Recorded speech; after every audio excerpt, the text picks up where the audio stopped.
On this episode of the Bronze Metalist Podcast, we talk about The Upsides by The Wonder Years.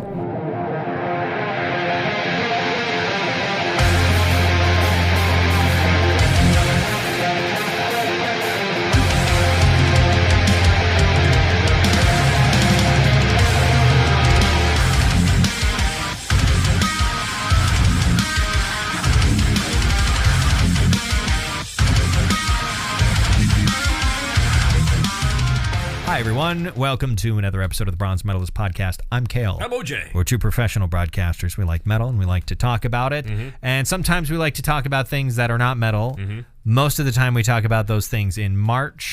But we talked about metal through March. Yeah, for the most part. And now we're going with pop punk for and now April. we've decided to talk about a pop punk album.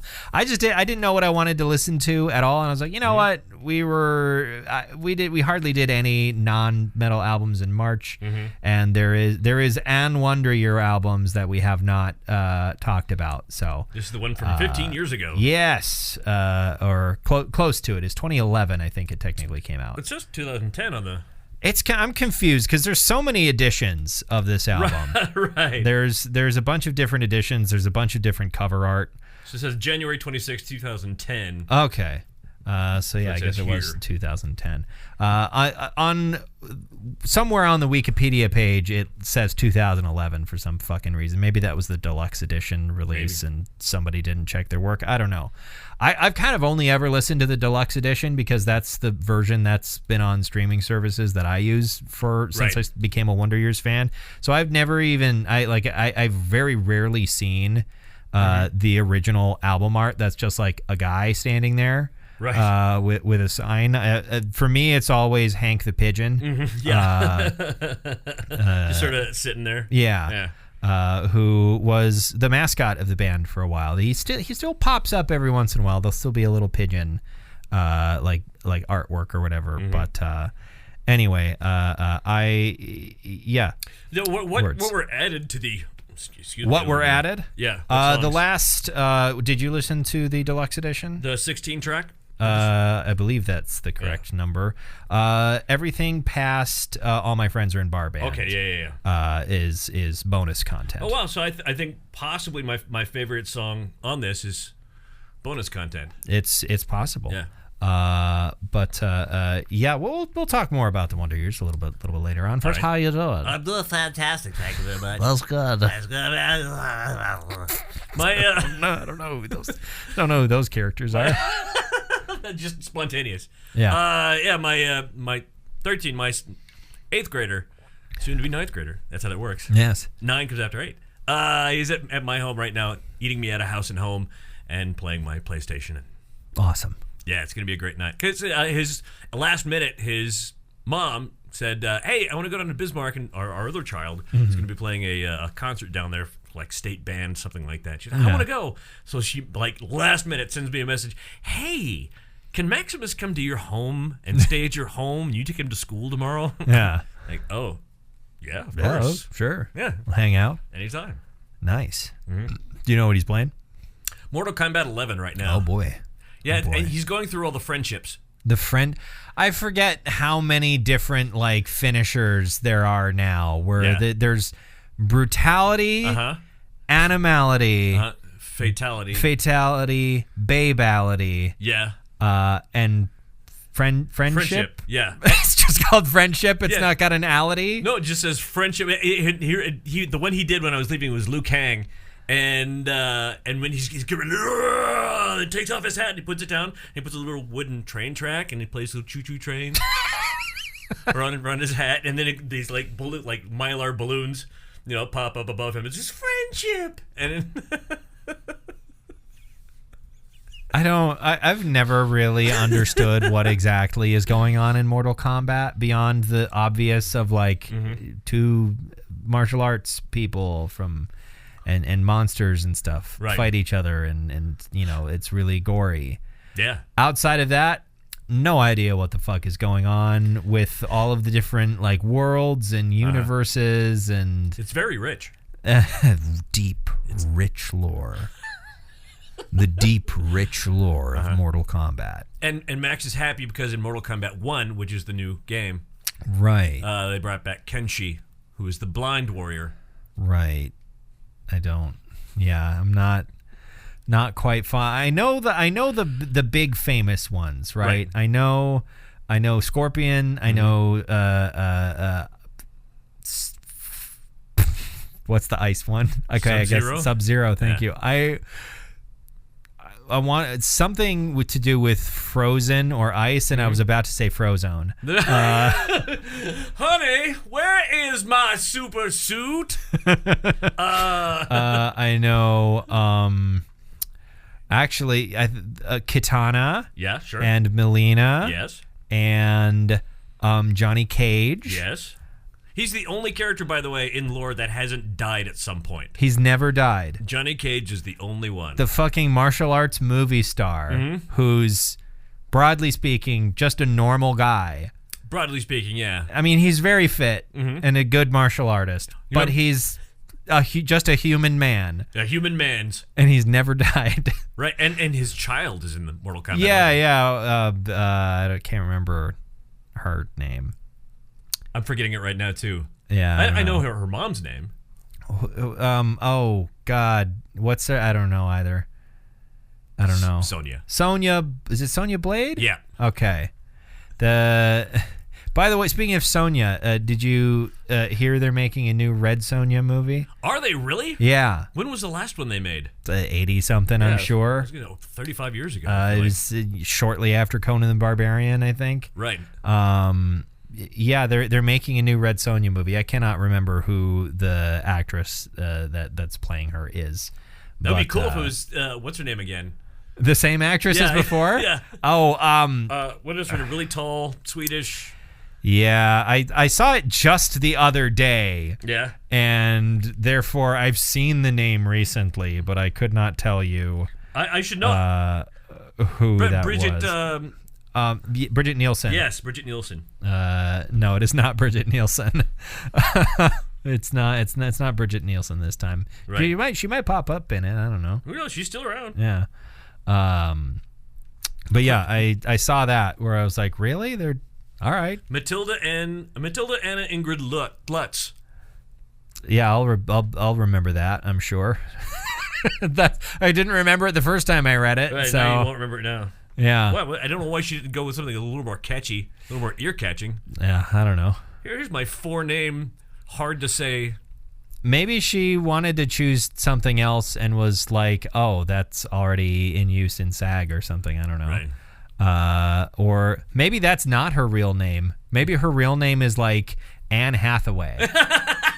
Which is already used in SAG. Yeah, and she was like, God damn it. Well, I guess I'll go with whatever those words you just said were that I've already forgotten. Right, sort of like Michael B. Jordan? Michael Keaton. Oh, Michael Keaton. Yeah, Michael Keaton. What was Michael Keaton's name? Michael Douglas. That's right, yeah. Yeah. And then Michael B. Jordan is Michael B. Jordan because of the basketball Michael player. Jordan being in Space Jam. Yep. Now Michael Jordan, the actor, has to go by Michael B. Jordan. It sounds like he's describing what he's doing. Michael Will B. Jordan. Yeah. I'm out here Jordan all the time. They really should make a Michael Jordan biopic and have Michael Jordan be played by Michael B. Jordan. I think he's significantly shorter than Michael Jordan, but I'm not sure about that. Maybe. Like he's not a short guy. He's not a little dude. But Michael Jordan is tall. Right. Yeah. But oddly, he's not as tall as you'd think he is. He's like 6'4". Yeah. Not incredibly tall. He's not. I mean, what? LeBron James is like 6'8". Something like that. I feel like, yeah, he's probably not particularly tall for the NBA today. Right. Well, I feel like the NBA has gotten taller and taller as time has gone on. I mean, this was in the 90s. That's true. I mean, it's not that much shorter, but I guess that was the heyday of Shaq, also in the 90s. Showing how much we know about basketball. Right. You know, actually, what is the name? What is that documentary series that they did about Michael Jordan? About the 90 Bulls in the 90s. I actually watched that. And it was really good. You were telling me about it. I can't remember the name of it though. I don't know. Bulls on Parade. Yeah, exactly. Every episode opens with a Rage Against the Machine track. Yeah, it was actually voiced over by Zach De La Rocha. Yeah. Thank you, Beavis. Last Dance. Last Dance. That's right. Okay. But yeah, I'm trying to think of what I've been doing. This was true last week, but we didn't talk about it. I started playing a game called Fields of Mystria. Yeah. Which is a sort of one of the continuously growing genre of Harvest Moon spiritual successors. Which at this point one can kind of say Stardew Valley spiritual successors. Sure. I feel like Stardew Valley has kind of taken over as the new blueprint for a very long time at this point. But I've never played Stardew Valley, so I don't have that like baggage, I guess. Not baggage necessarily, but I don't have that experience with farming games going into it. I recommend at some point you play Stardew Valley. I mean, it's like $10. I don't know, man. I feel like a lot of people like. A lot of people sort of point to Fields of Mystria as like it's like Stardew Valley, but some of the annoying things in the game have been taken out of it. Sure, I suppose. And going back to like I know very recently they released or I guess he it's a dude did all of it, released a pretty significant like quality of life update, but there are still some things that I feel like I'd be bugged by. Like one of the big differences. It's funny that one of the major differences in a game is the fact that you don't have to refill your water can. That is really freaking annoying. Yeah, I mean, it's only a problem for the first few hours of the game that you play, because eventually you get enough, you can put in an automatic sprinkler system. But yeah. In Fields of Mystria, you do not have to refill your water can, and as you upgrade your water can, you can hold the button to like water multiple plants at once. And there's also a magic system where you get to cast magical spells. It's in more of like a sort of pseudo medieval fantasy. There are some modern elements in it, like some of the clothes are more modern looking, and there's like cash registers and stuff, but there's no computers or anything. Like the opening of Stardew Valley is you are working an office job. And then you quit that to go to your... Yeah. This seems to take place in a fully like fantasy world. So I have to imagine then that what's happening in this game is like in the adjacent county to where the actual fantasy stuff is going on. It's not like super fantasy world. Like it's mostly just humans and whatnot, and the world as it is not super magical, but magic is like returning to it. There is a statue of a dragon in that you discover in your yard that was like behind some bushes and trees because your whole property's overgrown. Neat. And you can talk to the statue. And that's what you use to level up. You talk to the statue to level up, and he's like the guardian spirit of the town. Gotcha. And eventually, you can unlock. He has like a human form, and you can romance him. Really? Yeah. You can have a romantic relationship with the dragon statue. Eventually he's not a statue anymore. Right. But yeah.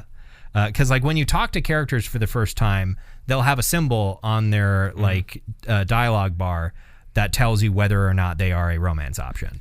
And it's the art style is really cute. It's like slightly pixelated, like sort of 90s anime, like Sailor Moon type art. Cool. It's really cute. I don't know. So it's not like when you're in Tamriel, you can just propose to anybody. It's not quite. You do have to do a fair amount of relationship building. You've got to, you have to figure out like what gifts everyone in town likes and give a large number of them and go talk to people in town, as often as possible and that sort of thing.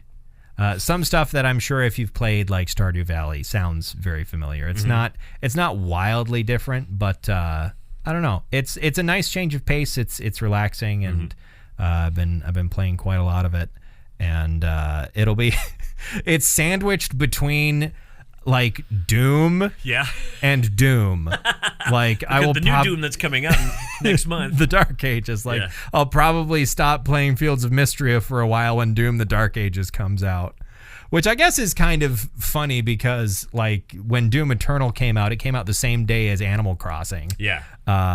So there's some precedent for there being crossover between those two things.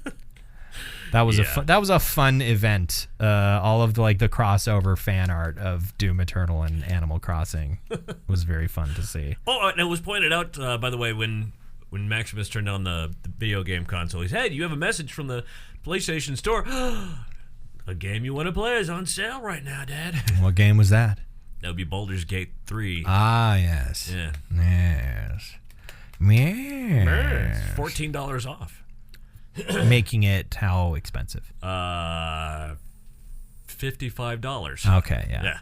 Yeah. Yeah. It's I mean, I guess maybe did they sell it for 70? Yeah. They must have. Yeah. Cuz I paid for it like 3 years ago when it first entered early access.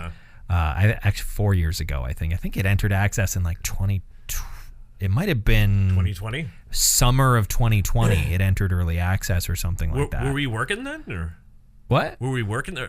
Yeah, we were working. We were in studio. Yeah, we were in studio, but so before we left for home. Yeah. Yes, I think it was summer of 2020. Maybe it was fall. I don't know. But like there wasn't a whole lot to play at that point. Sure. But I paid like $30 for it at that point because it was early access. You know, they weren't going to make you pay full price for a game that was at that point like 20% complete. I've played through the opening act of Baldur's Gate 3 probably about 8 times. Okay. Simply because the first 7 were all in early access. They're still working on a really big update that will be the final update for the game. And I'll probably play it again when that comes out. And I'm imagining my second full playthrough of the game will probably be much quicker than my first one. Because my first one basically took over my fucking life for about 2 months. Sure. And like I played that game like it was my job while also having a job. But now I think that like I know where everything is. I know most of the quest lines. They've added a ton of new like dialogue and stuff that I have not seen since then. But yeah, I don't think the game will be too vastly different than it was when I played it. Nice. I have no idea what class I want to play the next time. Artificer? They have not put. Oh, they haven't put that in there. They aren't going to put Artificer into the game. Well, there are mods for Artificer, but they they are adding like in the next big update. They are adding a few subclasses for each class that's already in there. But as far as the base classes, they only used what was in the player's handbook, which Artificer was not. Artificer wasn't added until 2017 or 2018 because it first appeared in an Eberron source book and then it got updated and got more stuff added to it when they released Tasha's Cauldron of Everything in 2019. I don't remember. You know what I do remember? What do you remember? I remember the first time I listened to The Upsides by the Wonder Years. Was it when it was new? Yes. No, it wasn't. You would have been 14 at the time. No, yeah. I didn't become a fan of the Wonder Years until sometime not too long after shit. I'm such a huge fan. I remember the names of all their albums right off the bat, first try. It's an album that from 2015 that I don't listen to as often as it deserves, frankly. God damn it, my ass is hanging out. I'm showing my ass right now. I'm a fake fan. sitting here wearing my Wonder Years hoodie. What fucking album was that? God, No Closer to Heaven. God damn it.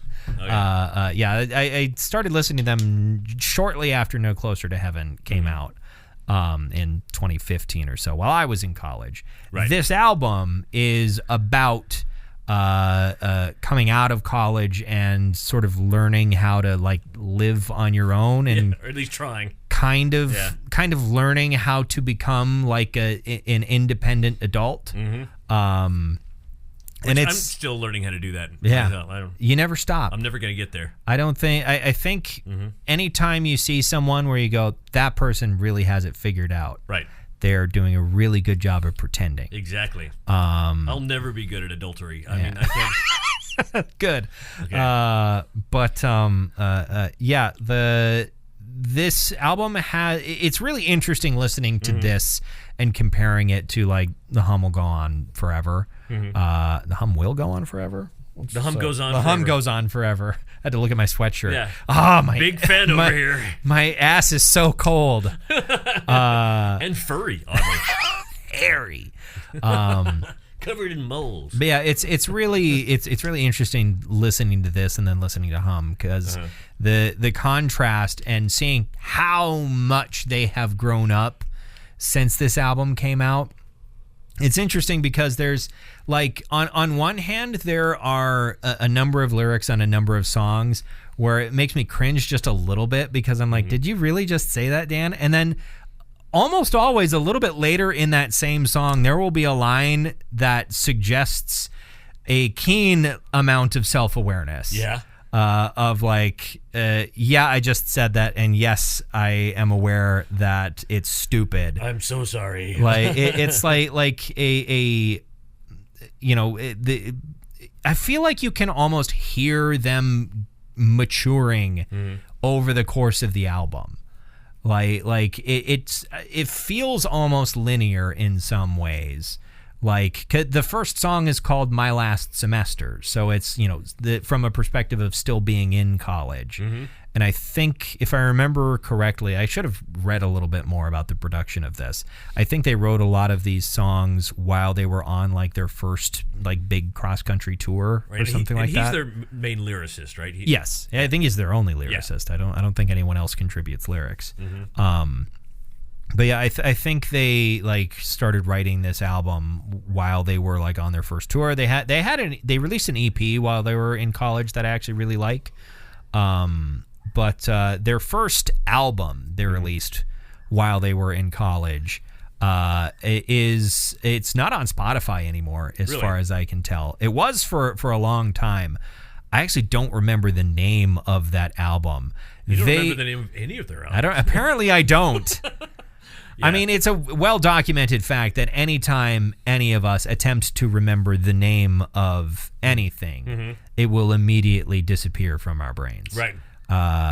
But just that thing. Just the thing that you're trying to remember. Right. But God, that fucking dog, neighbor's dog. That every second it's outside, it is barking, and it's disruptive. But anyway. Anyway, anyhow. Yeah, I don't remember the name of that album. I think they are.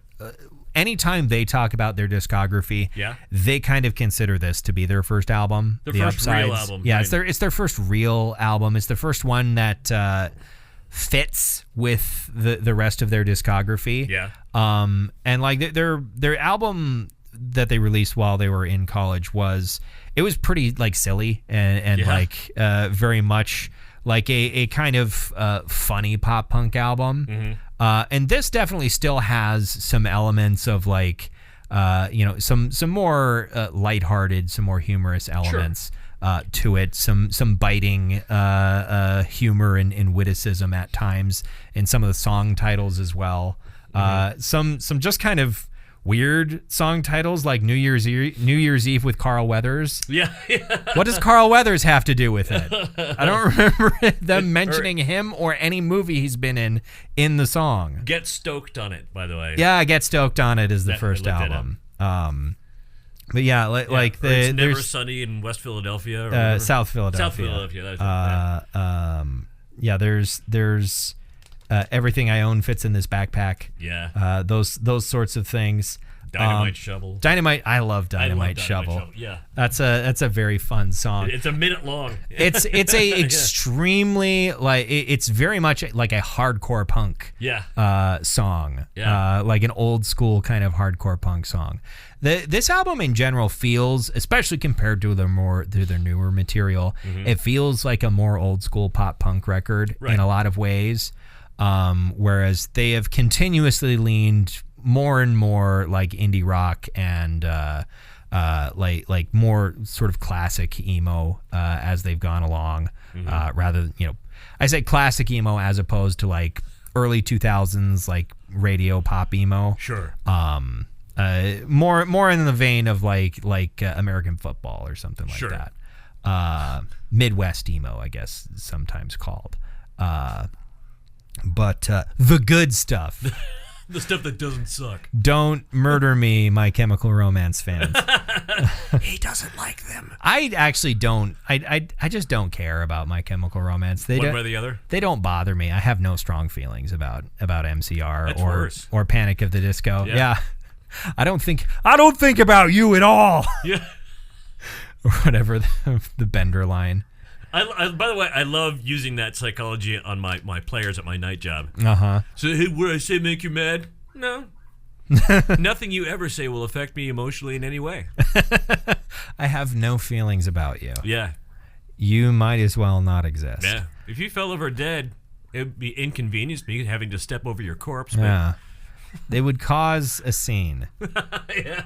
It would be disruptive. Yeah. I'm trying to work. You and your necrolepsy. God damn it.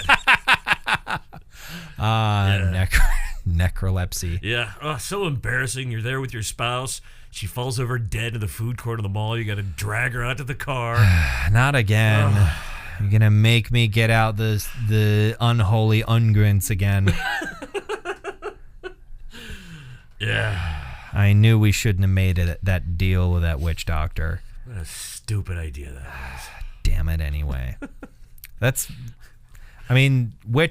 No witch doctors involved, but that's vaguely the plot of the Santa Clarita Diet. Yeah. If you squint really hard. Yeah. That's a great show, by the way. I think I watched the first season and something shiny ran across my face. Yeah, and I didn't finish it. They ended it pretty good with Drew Barrymore and Josh 2ML. It's Timothy Oliphant. I know what you were doing there. But yeah, at some point I should go back and try and finish that. I think if I'm going to go back and finish any television show, I need to finish Better Call Saul. Well, yeah, that's a great show. That's been on the back burner for the last 5-6 years now. I don't know. Yeah, that dog's still fucking barking. God damn it. He sounds like a toy. It's like a corgi or something, which corgis love to bark. But it seems perfectly quiet when he's inside. I never hear anything inside, but the moment he's outside, every fucking second that he's out, he is making noise. It doesn't matter if there's nobody around. If there's no one in visual range, he's barking. I gotta say, Nugget never barked. I mean, some dogs is quiet. And he would have been the perfect dog had I hung on to him. Well, but you like you said, you weren't around. No, I worked 14-hour days. You couldn't be around enough. Is album slap? Yeah. Yeah. Yeah. Yes. No. Yeah. But yeah, this album slaps definitely. I would say it does. It definitely has. It's got some, a couple bummer moments in it. Does. No Wonder Years album is complete without a few bummer moments. And but some of the bummer moments come in like really pop punk ways. Yeah. Unless you're, if you're not listening to the lyrics, you're like, oh, this is a fun song. It's like, oh no, it's not. Soupy just snuck them in there. Yeah. I feel like they had not quite leaned quite so far in that direction on some of the, and it's a bit more veiled as well. It's a bit less it's a bit less honest and open, and a little bit more veiled with some layers of cynicism and irony. People used to say that about my band. Because if you listen, it sounded like a thrash metal game show theme. But if you listen to the lyrics, oh, dude, are you okay? Dude. I feel like it's kind of funny to think that one of their earliest albums, in some ways, the lyrics feel the most sort of jaded and cynical. And I wonder if it's kind of a little bit of like art therapy, sort of therapeutic kind of thing, where the lyrics feel a lot more open and honest as time goes on. That's one of the things that I adore about the Wonder Years and Dan Campbell's lyrics. Yeah, you can watch him grow. Yeah, or listen to him grow, I guess. But if you're not necessarily in the mood, it can definitely bring things down a ways. Sure, like the last song on this. Yeah, We Won't Bury You. Yeah. That was written for a friend of theirs, a friend of the band, who was going through some pretty rough times and did eventually pass away. I don't know if it was a suicide or what the case was, but yeah, that's one of the bonus songs on the album. And yeah, that one energy takes a big to end the album on that song. The original end of the album is All My Friends Are in Bar Bands. Right. Which is I really like that. It's the Wonder Years does and has always done a good job of like a big ending song. And for that they brought in I don't know how many guest vocalists to repeat the same refrain. And it all kind of overlaps there. That's like a hallmark of their sound is having the like a ending a song with overlapping vocals of different lines. Right. And I was going to ask because I didn't look it up. Who does the duet? Hey, thanks. Let me check. That? I don't know if that's on. I really dug that song as well. It was very quirky and weird. Yeah, I knew that at one point. Is they have some when they want like female vocals on a song. They have a couple that they've worked with numerous like Laura Whiteside is a name that pops up I think a couple of times. She's on retainer. Yeah, she's on retainer for when the Wonder Years need female vocalists. I'm not sure. I'm Rachel Minton is her name. Okay, I don't know who that is. I guess I don't know, but yeah, that's a fun song. That is a fun song. It starts off with ukulele, I think. Yep, ukulele, and then there's one of those air keyboards. Yeah. What are those? Mellotron? Something like that. A Mellotron uses tape loops. Okay. Yeah, I don't know what the hell the where you blow into it. I don't remember what those are called. But yeah, Hey Thanks is a fun song. This album, so 4 reviews, at least on the Wikipedia page, came out at 79%. Nice. What's your favorite song? I thought about it. I think I was scared and I'm sorry. I really like I Was Scared and I'm Sorry. Yeah. That I feel like that song got me through a couple of hard weeks. In college, just the line of obviously on the verge of a mental breakdown this week, like that fit sometimes. It still fits sometimes. Yeah. For me, I think I have to say Washington Square Park. Oh, sure.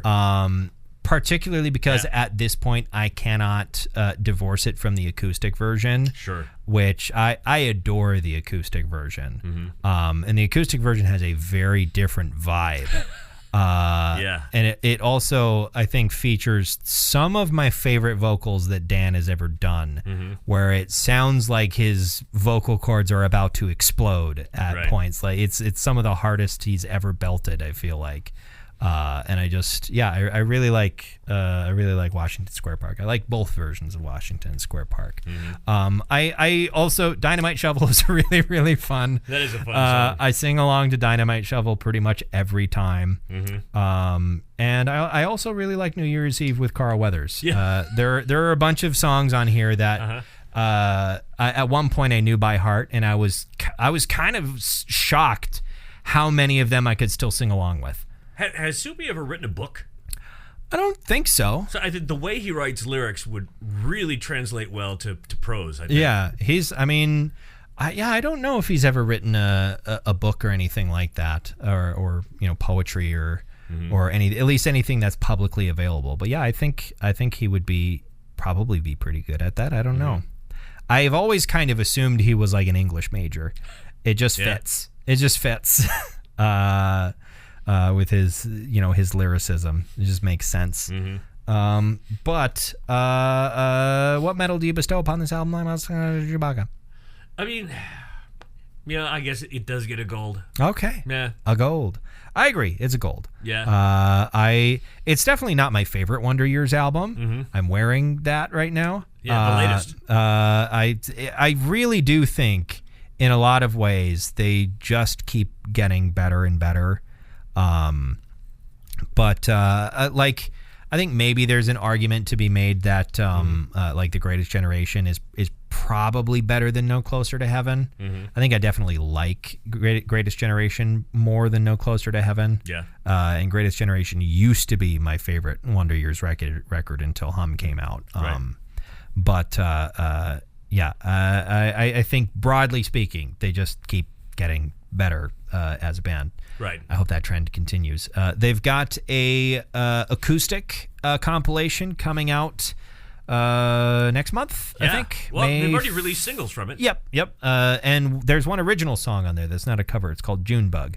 That's pretty good. So I'm excited about that and to see what else they do. I mean, they've been releasing the odd single here and there since Hum came out, and there's been at least one or two a year since Hum came out. So we'll see. Yeah. But what do you want to listen to next week? Take a sharp turn. A sharp turn? We're going to go back to 1995 for the debut album. This is really a sharp turn. Okay. Matandagueros, the album by the band Brujeria. Okay. All right. That's a name I know. You'll, all right. You'll see why it's a sharp turn. Okay. Let's just say it's almost a supergroup in a way, because that's the Calavera. No, they're not in that. No, oddly, Shane Embry from Napalm Death was in this band. Oh yeah. Okay. Yeah. Right. Anybody else I would know? I feel like one of the members of Faith No More. That's what I was going to say. I could have swore there's someone from Faith No More was involved. Have we talked about this already? No, we haven't. But it's on the periphery of my knowledge. So anyway, that's what we'll talk about next week. Until then, why don't you go ahead and subscribe to our feed on whatever podcast service you use to listen to us. But thank you for listening to another episode of the Bronze Medalist Podcast. I'm Kale. I'm OJ. Congratulations.